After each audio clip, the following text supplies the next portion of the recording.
Welcome once again to our commerce classroom. In this session, we will discuss about methods of redemption of debentures. Methods of redemption of debentures. We know redemption of debentures means discharge of liability on account of debentures. Redemption of debentures means discharge of liability on account of debentures or repayment of debentures. There are different methods for redemption of debentures. First method, lump sum payment method. Second method, draw of lots. Third method, open market operations. And fourth method, redemption by conversion. First method of redemption of debenture, lump sum payment methods. Under lump sum payment methods, the whole amount is paid to the debenture holder in lump sum on maturity of debenture. Under lump sum payment method, the whole amount payable to debenture holder is paid in lump sum on maturity or even earlier as per terms and conditions at the time of issue. Second method of redemption of debenture is draw of lots. Draw of lots. Under this method, certain portion of debentures are redeemed periodically in installments. Under draw of lots methods, certain portion of debentures are redeemed periodically in installments. Third method of redemption of debenture, open market operations. Under this method, the company may reserve itself with the right to purchase its own debentures from the open market. Under open market operations, the company reserve the right to purchase its own debentures from the open market. The company used this method when market value of debenture falls below the par value of debenture. And the fourth method of redemption of debenture is redemption by conversion. At the time of issue of debenture, the terms of issue gives an opportunity, an option to the debenture holder to convert his debentures into shares or new debentures after a specified period of time. Even if the terms of issue doesn't mention about this option, company have freedom to give such an option to the debenture holder. In this case, the old debentures are considered to be redeemed and in its place, the new debentures or share capital came into existence. These are the four methods of redemption of debentures. Then we discuss about our first method of redemption, lump sum payment methods. Under lump sum payment method, we know we paid the whole amount payable to the debenture holder in lump sum on maturity of debenture. Such a redemption may be out of profit or out of capital. Redemption in lump sum may be out of profit or out of capital. Then firstly we discuss about redemption out of profit. In case of redemption out of profit, a portion of profit available to shareholders as dividends may be retained by the company in its hands from year to year and used that retained portion of profit for the purpose of redemption of debentures. Two methods have been devised for this purpose. First one, profit not separately earmarked for redemption, and the second one, profit separately earmarked for redemption. Profit not separately earmarked for redemption means at the time of retaining profit, we doesn't mention that this profit will utilize for this purpose. We have freedom to use that profit for any purpose. But in case of profit separately earmarked for redemption at the time of retaining profit, we specifically state that this profit will utilize for this purpose only. In the case of redemption or debenture, we clearly states that profit retained will be used only for the purpose of redemption of debenture. Then we discuss about profit not separately earmarked for redemption. In the case of profit not separately earmarked for redemption, at the time of redemption of debenture, we transfer an amount equal for the purpose of redemption or debenture from our P&L account, P&L appropriation account to debenture redemption reserve account. I repeat, in case of profit not separately earmarked for redemption, at the time of redemption of debenture, we transfer the amount payable to the debenture holder from our profit and loss appropriation account to debenture redemption reserve account. Then, journal entries required at that time. Our first entry for transfer from profit and loss appropriation account to debenture redemption reserve. First entry, profit and loss appropriation account debted to debenture redemption reserve account. That's what our first entry. Then, on maturity of our debenture, our second entry, we know debenture account debted to debenture holder. And the third entry, at the time of making payments, debenture holders account debted to bank account. And at last, our fourth entry, after the redemption of debenture, our credit balance in debenture redemption reserve account, we will transfer it to general reserve. For that purpose, our journal entry, debenture redemption reserve account debtor to general reserve account. These are the entries required, journal entries required at the time of profit not separately earmarked for redemption. Then we discussed an example. Company has 1 lakh profit and loss account balance, credit balance in its hands. Company can use that 1 lakh for declaration of dividends, but instead of using that profit and loss account balance for declaring dividends, the company decided to redeem the 10% debentures of rupees 80,000. These debentures are redeemable at a premium of 10%. In this case, our first entry is this. Here we know we are going to redeem debentures at a premium. Our debenture amount is 80,000. Its 10% is 8,000.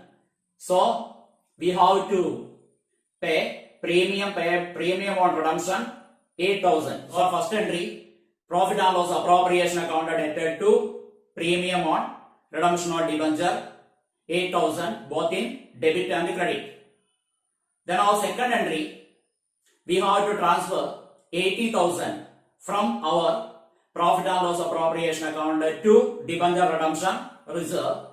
Second entry, profit and loss appropriation account debted to debenture redemption reserve, both in debit and credit, 80,000. Then our third entry, on the maturity of debenture, we have to pay 88,000 to our debenture holder. So our entry, 10% debenture account debtor 80,000, premium on redemption or debenture debtor 8,000, to debenture holder 88,000. Then at the time of making payment to debenture holder account debtor 88,000 to bank 88,000. And at last we know now we have credit balance in our debenture redemption reserve account. We have to transfer that credit balance to our general reserve. So our last entry, debenture redemption reserve account debtor 80,000 to general reserve account 80,000. These are the journal entries required in this case. Then we discuss about profits earmarked with sinking fund or insurance policy. We know At the time of redemption of debenture, companies require huge amounts. Most of the companies, it is difficult to find out that huge amount at the time of redemption of debenture.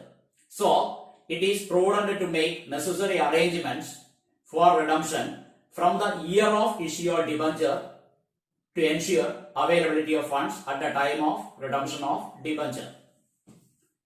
Companies set aside every year a part of profit and invest this amount in outside business. For investing outside business, the companies may adopt either sinking fund method or insurance policy method. Then we discuss about a sinking fund method. The sinking fund method is also known as debenture redemption fund method. In the sinking fund method, the company set aside a portion of their profit every year and invest that amount in government securities. The interest received from that investment will also be invested again in the securities.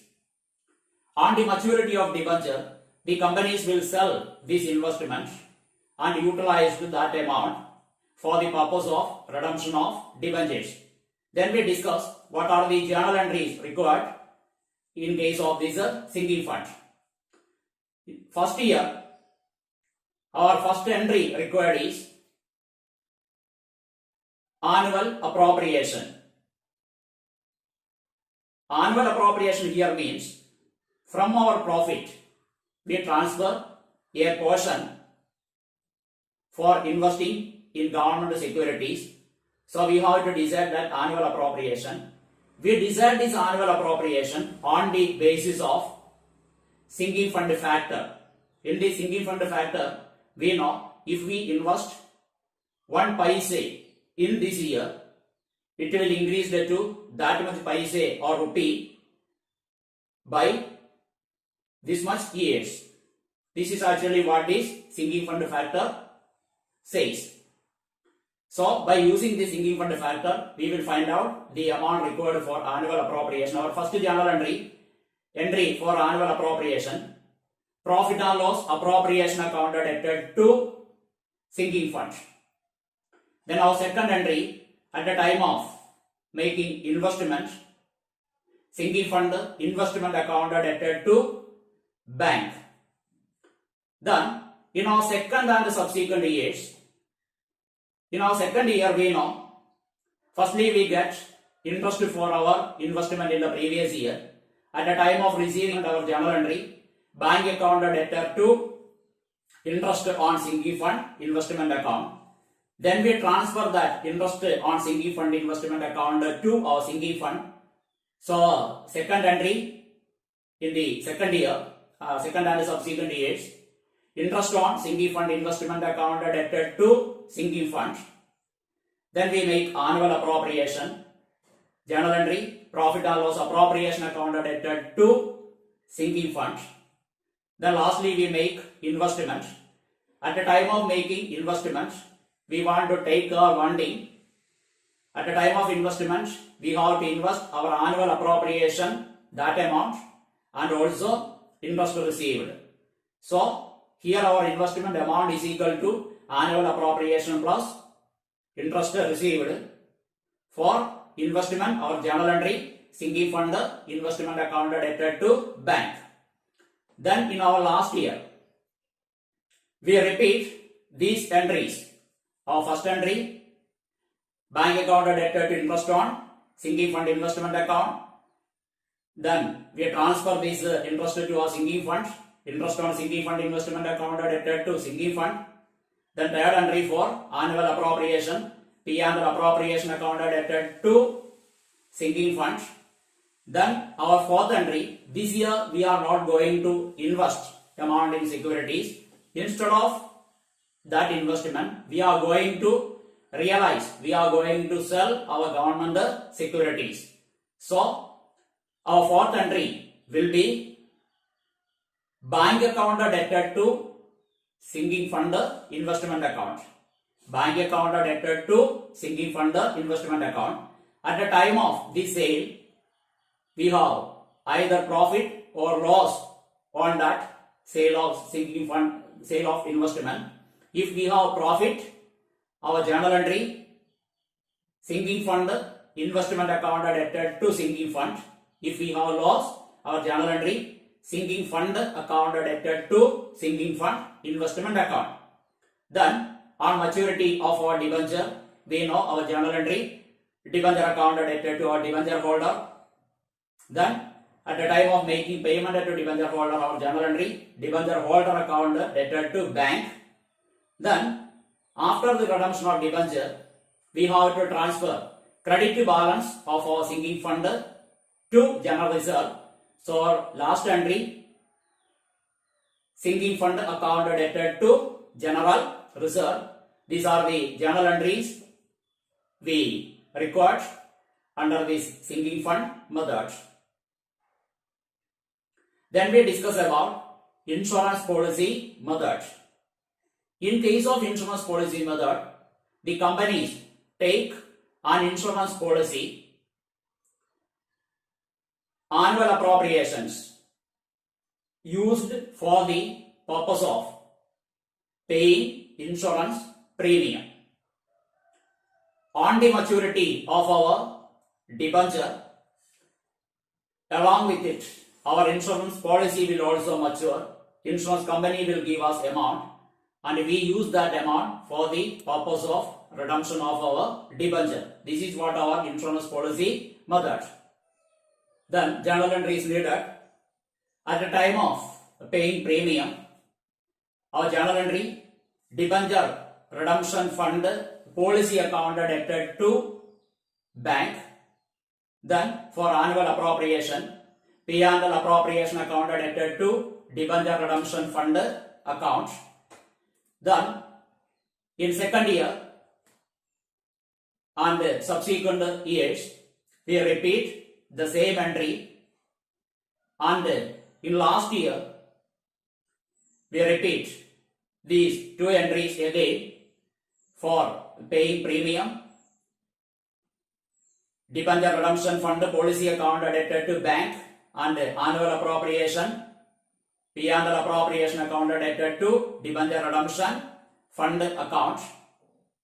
Then on maturity of our insurance policy, insurance company will give us amount. At that time, our journal entry, bank account debted to debenture redemption fund policy account. Then in most of the cases, we have profit.